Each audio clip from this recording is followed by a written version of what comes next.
when health is absent. Wisdom cannot reveal itself. Art cannot manifest. Strength cannot fight. Wealth becomes useless, and intelligence cannot be applied. FBSN presents The Health Wave. Maximum information for making wise health and lifestyle decisions.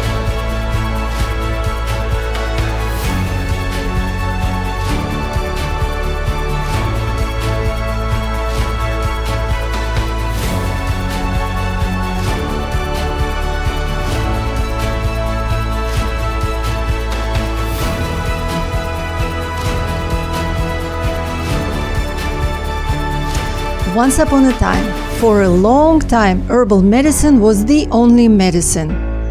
Welcome to the Health Wave. I'm very excited to present my virtual guest, a licensed acupuncturist who holds master's degree in traditional Asian medicine, Leslie Coff. Hi, Leslie. Thank you for being with me for this segment. Thank you for inviting me. Thank you. Happy to be here. The first written record of medicinal plants was created about over 5,000 years ago on clay tablets in Mesopotamia, which is modern Iraq. And then about 1500 BCE, Egyptians actually created a list of medicinal herbs called Ebers Papyrus, which mentions about 850 different herbs, plants that are usable even today, to this day. We sometimes don't even realize the power of medicinal herbs and what a role they have played in our existence in the past and in the present. It seems so far off the time when we solely relied on herbs that today we are sort of disassociated, disconnected from the fact that herbs have played such an important role in our lives. And today, with the development of technology and scientific and economic progress, we learn how to use medicine. And the modern medicine relies on medications. And now it's even easier for us to use medications rather than herbs. Whereas in other countries like India or China or Africa, 90% of people still rely on herbal medicine for their well-being. So I wanted to ask you, we use medications more and more, and the more we do that, the more we don't even think about herbs, we forget about herbs, and it's convenient not to remember about herbs because medications take less time, no preparation time, less time to see some results. It's more convenient. So what could you say in defense of herbal medicine? What is the place of herbs in our lives? So thank you for asking me this question. It's a wonderful question. It's true that people have come to rely more and more on Western pharmaceutical medications because sometimes, truthfully, it's very convenient. For instance, if you're having a heart attack, to take nitroglycerin because you really don't have time for anything else, and it's very valuable for that reason. I have to say I'm not one to say that herbs are 100% always better than Western pharmaceutical medications. I believe that there is a place for all of them. But I also agree with you that Western pharmaceuticals are eclipsing herbal medicine, and herbal medicine has some value that people don't always know about. So what do I have to say in defense of them? Well, they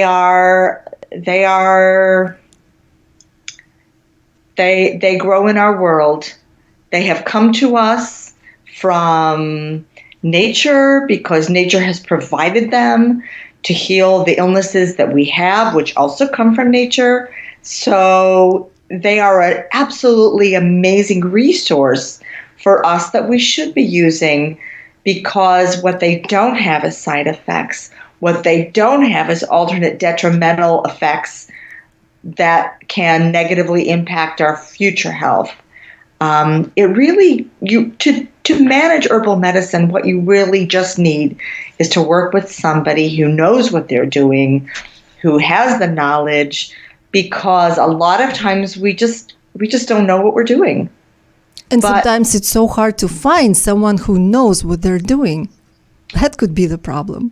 It is true that very often people will sometimes represent themselves as somebody who they are not, with knowledge that they don't have. That happens in the world, I'm sorry to say. But if you find somebody who has been trained, who has the knowledge, then you really can get help. Well, I can certainly recommend Leslie Coff because she's very knowledgeable. This isn't about that. Well, so let me ask you, I don't know, a difficult question, I would say. Why herbal medicine cannot be officially recognized in the United States if it's so powerful, so wise, and has existed for so long, much longer than the human beings? All right, so this is what that's about. It's really a legal issue. It has to do with the Food and Drug Administration, which is in charge of putting its rubber stamp of validating foods and drugs and medications in our country. The problem is that because people don't know how to use herbal medicine all the time, because they don't know how to administer it, that there are a few cases, and I want to say a very few cases, where they can misuse something, and because of that risk of misuse, the Food and Drug Administration will not automatically rubber stamp, will not automatically certify and validate their use. It isn't that they're not officially recognized, it's that legally, unless you're working with somebody who knows what they're doing, you can't just access everything. Here's the rest of it. A lot of times, I tell my patients, the Food and Drug Administration will just wave through a lot of herbs as though they're food, because basically they are food. They're like extreme vegetables, is what I like to say. So they don't have to go through the whole rigmarole of herbal medicine, everything, if they just wave them through as vegetables. Thank you. You're welcome. Well, in the reality, herbs aren't that innocent, because herbal formulas, especially if they contain a lot of ingredients, different herbs, can, produce some toxic effects sometimes. At least there is an opinion like that. Or can interact with medications that people take. And, nowadays so many people are on blood thinning medications. That's an example, right? So if you take blood thinning medicine, you cannot take a lot of herbs because they also have the same effect. So can you comment on that? I would be happy to. So it's true. If you are on a blood thinning medication like warfarin, like Lupron, Lovenox, or Coumadin, no, you should not be taking additional herbs. And it's not because the herbs are toxic. It's because there are specific herbs which will also act as a blood thinner, and you just don't want to mess around with Coumadin, warfarin, and Lovenox. You don't want to. So that's that. Now, may I comment on the huge herb formula, herb formula yes. with a lot of. So an herb formula that has a lot of herbs is usually designed specifically so that the herbs will interact with each other to minimize any kind of negative effects that the herbs have. It's actually, when you're using a classic formula that has a lot of herbs in it, it's actually very, very safe because it's specifically designed for those herbs to work together for those reasons. The only thing that I have come across in 34 years of doing my work is that I stay away from herbs with patients who aren't blood thinners. Otherwise, I have never had a problem with any kind of side effect, with any kind of herb, with any kind of patient while working with their medical doctors. Well, that's good to know. Thank you so much. How about herbal supplements? Even from my personal experience, sometimes you get sick, you go to the health food store, and you buy an herbal formula to help yourself. and then you start taking it and it's not working, and then you look for another one and it's not working. Is it because herbs in a supplement form are not so powerful, or we just go for the wrong formula? We go for the wrong formula. People, there is such a thing as biological individuality. People are very different.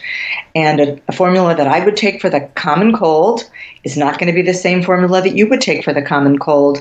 Our symptoms are going to be a little bit different. Our constitutions are different.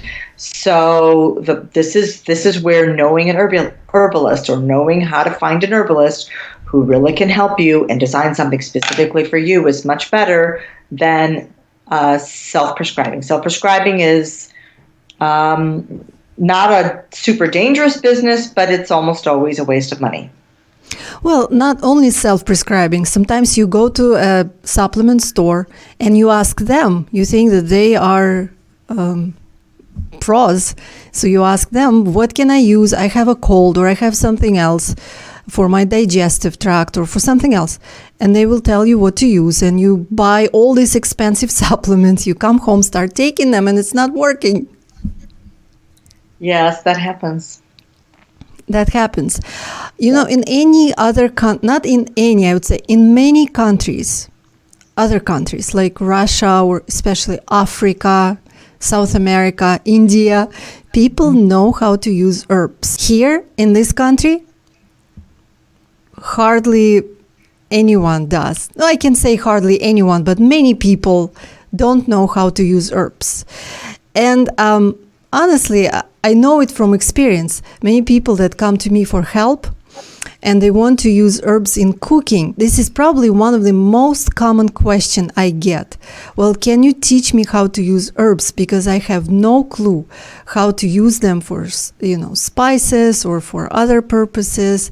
I'm so disconnected. And just in general, for the medicinal purposes, people don't know how to use herbs. So can we talk about some basic ones that we could keep in our medicine box?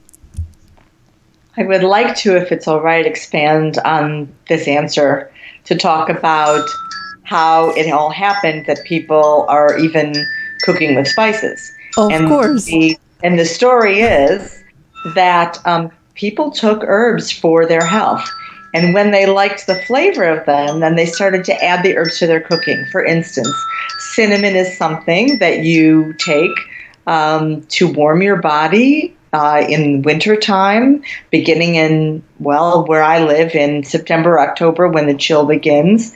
And when people start to feel chilled, and they start to have, when you're a little bit older, kind of aches and pains associated with being in colder weather, then cinnamon is something to really warm your body. In addition, a woman who has like hot flashes associated with menopause, this would be something that would really help them. Well, of course, you notice that a lot of people put cinnamon into their cooking, into their applesauce, into things that they would naturally have as the weather would get cooler. So this is actually an herb that people have become very accustomed to cooking with. Great. So this is how people learn herbs and start using them in cooking. By first using them as medicine. That's exactly right. That's an interesting if you understand that herbs that you're using in your kitchen are, have a medicinal quality to them already, and foods have medicinal qualities to them, then you can take care of yourself in a very safe way with your condition, just knowing how to take care of yourself. For instance, if you start to get very chilled, where I am right now, it's very chilly, it's damp. This is a dangerous time of year because people think, oh, it's May, I should be out in shorts. That's and right. It's very cold here. That if you start to feel like you get a chill, if you start to have a chill or a stiff neck, and you start to feel maybe a little bit feverish because you've been out in chilly spring weather, then making a tea of the white part of a green onion, of a scallion, several of those, 5, 6, 7 bulbs, boiled into a tea, and then you drink that tea or that soup. That should help you. Similarly, ginger does something very similar when you've caught a chill because you've been out and it's very damp. Also, taking raw ginger or powdered ginger. If you have raw ginger, then you slice it into pieces and you put it into a soup and you boil it and you sip that tea. It can really help you. Excellent. Thank you so much. I'll do that. Personally, I'll do that. I like it when it's warm. So what other things you would keep in your medicine box? Just keeping around for that you would definitely keep in the house for, something you would need for medicinal purposes. There is a Chinese herb formula. It comes in a little capsule form, and it's for traumatic injury. And the name of it is called Yunnan Baiyao, and I keep it in my house. Each package has a little tiny red pill you're only supposed to use, according to folklore, if you have, for instance, a gunshot wound. Don't ask me why a gunshot wound is part of folklore, but I've always been very afraid to use that little red pill because I've been very fortunate that I haven't had a gunshot wound. So. Okay, that's interesting. But we'll talk about Chinese herbs in our next segment.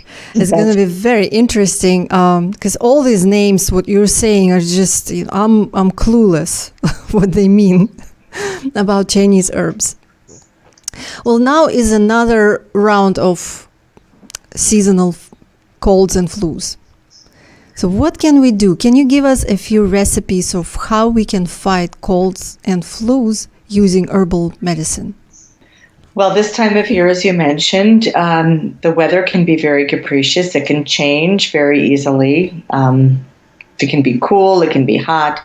If it catches you on a very cool day, then, as I mentioned a few minutes ago, when you catch a chill, then making a tea from either ginger slices or the white part of a green onion and boiling those together, that can really help. And that's something that you could just have in your kitchen that you can treat yourself with.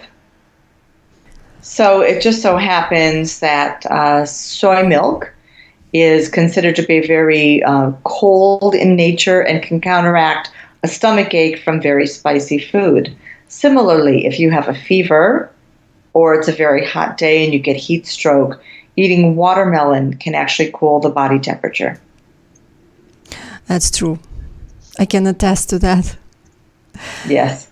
Do you believe that in general, people who gravitate to use the herbal medicine, who use herbs in their daily life, they usually also tend to eat healthier, or it's not so in your experience?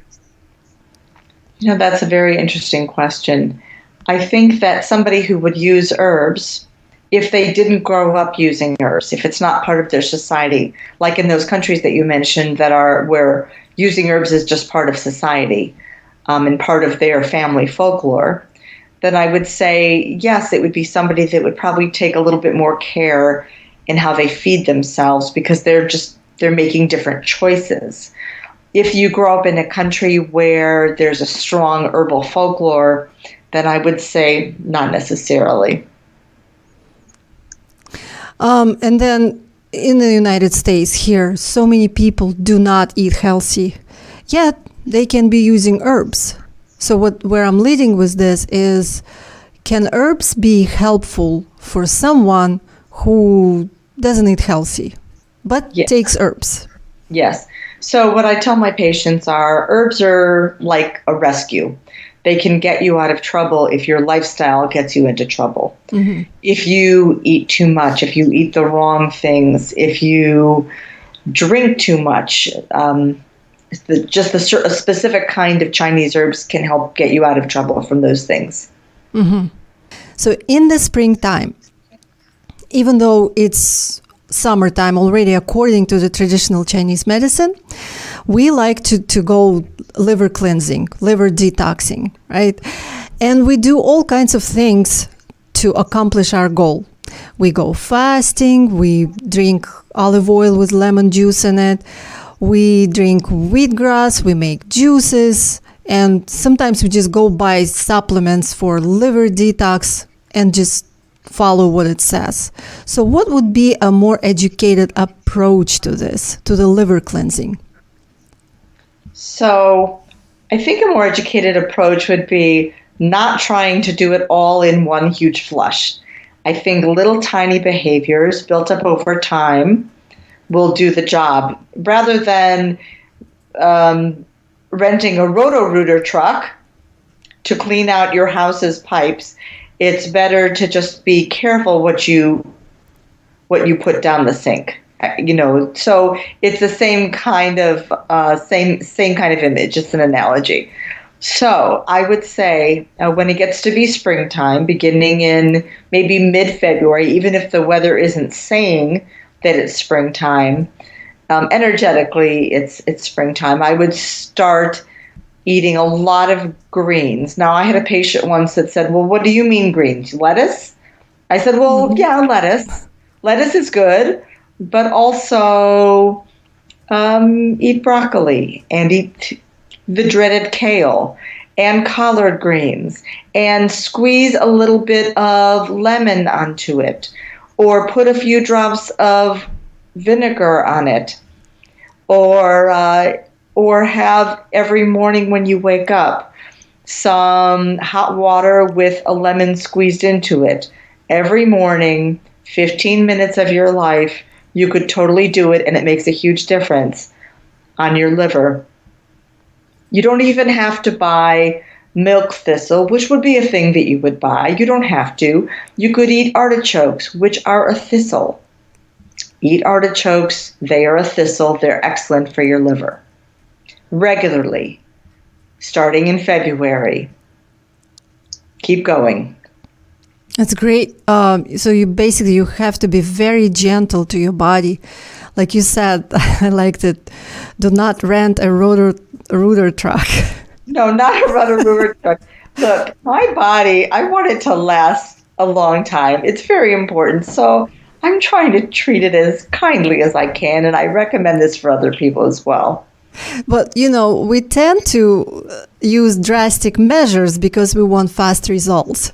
Exactly. We already touched upon this question about herbs in cooking, but how else can we incorporate herbs into our cooking? Many people want to know this, even though this could be a whole topic of another show. It is a whole topic of another show.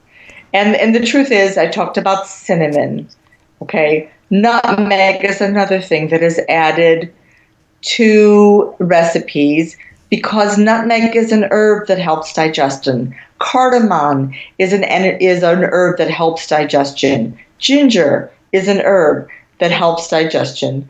These things that you cook with, you already could be using herbs and not even know it. And how would you use nutmeg and cardamom? Great question. So if I were having trouble settling down at night, if I ate too much for dinner, if I was very wound up this time of year, people are having a lot of insomnia and anxiety issues, I would take a little bit of maybe a pinch or two of nutmeg and a pinch or two of cardamom, and I would mix it into some warmed up almond milk, and I would sip that, and it would help me settle down before bed. It would help my stomach settle, and even I would put in a little bit of ginger for the same reason. Makes a wonderful settling down, settling my stomach kind of thing for the evening. Wonderful. Any other herbs you can think of? I could think of like 400, but we don't have time for that right now. We have a few minutes. I would love to know what you have to say. All right, let me think for a second. I think that it would be really important for a person to understand that herbs like thyme and sage are really good for cleaning a person's blood. And it's very interesting that those are herbs that are added to heavier dishes heavier meat dishes sometimes because they help your body to digest and process those kinds of foods better, which is really, I think that's really interesting. It's important to know that in other parts of the world, different kinds of vegetables are added for different seasonal things because they're readily available. It's interesting that herbs grow at the time of year that they are most helpful to us. For instance, early spring nettles grow and can be found in the forest in the early spring. But that's so interesting because early spring rheumatism is what they're good for, and you can make a tea of that to help you when you're very achy, when the weather is still very chilly and it's early spring. Like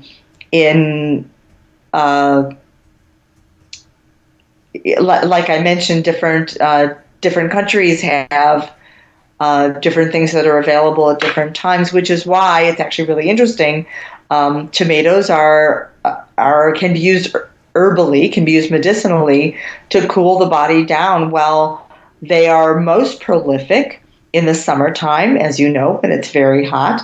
They're also most prolific in countries which tend to be very hot and dry. Italy, Egypt, the Middle East, Greece, lots and lots of tomatoes. And tomatoes are actually just the right food to take care of your body in that kind of climate. When it's January and we're buying,